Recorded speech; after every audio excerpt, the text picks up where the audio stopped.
Hi guys!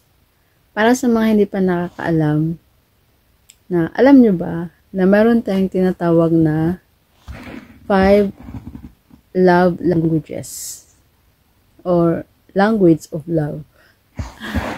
Para saan at ano-ano ang mga ito?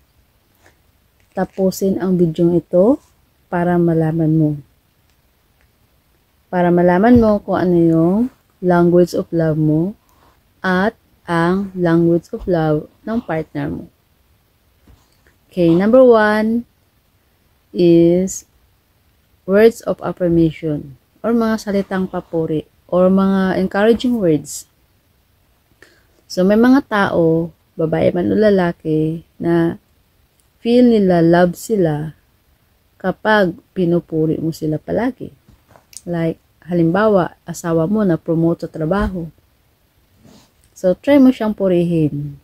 Like, i-congrats mo or sabihin mo, ang galing-galing mo, alam kong kaya mo yan. O, ganun. O, sabihin mo, good job. O, ano pa ba yung mga salitang nakaka-encourage, nakakagana. So, try mong gawin yan. Baka sakaling yun yung love language niya or yun yung language of love niya.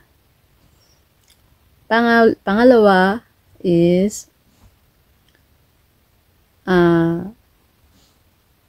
act of service or service. So, may mga tao na natutuwa kapag pinagsisilbihan niyo sila or pinagsisilbihan mo siya. Like, ipinagluluto mo siya ng favorite niyang pagkain. Ipinaghahain mo siya ng pagkain niya. Pinagtitimpla mo siya ng kape. O, mga ganun. Yung parang pinagsisilbihan mo talaga siya.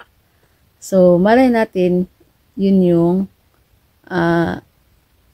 language of love niya. Na masabi niya na love siya kasi pinagsisilbihan mo siya. Then, pangatlo, gift giving. Yan.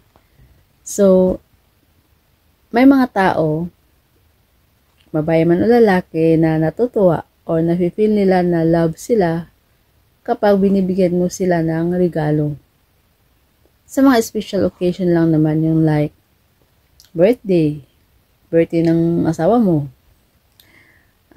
Christmas Day, Mother's Day, especially ang Valentine's Day or Wedding Day. Wedding anniversary. Wedding anniversary. Yung mga ganun. So, try mong gawin yan. Baka sakaling yun yung language of love niya. Then, pang-apat ay quality time. Oras. Yan. Importante talaga to sa magkarelasyon. Oras. So, kailangan, lalo na sa mag-asawa, na meron kayong quality time together. Like, magkasama kayong magluto, magkasama kayong maglaba, magkasama kayong manood ng movie, magkasama kayong gumala, ganun. So, dapat ganun. Pang-lima ay ito yung language of touch. Yan. Paglalambing. So, may mga tao na natutuwa or na-feel nila na love sila ng mga asawa nila o partner nila kapag lagi mo silang nilalambing. Lagi mo siyang nilalambing. Like, lagi mo siyang niyayakap, lagi mo siyang kinikis, lagi mo siyang inaakbayan, lagi kayo nag-holding hands, mga ganun. So, itry mong gawin yan. Baka sakali yun yung language of love niya. So, ngayon, alamin mo dyan sa asawa mo, sa partner mo, kung ano yung language of love niya.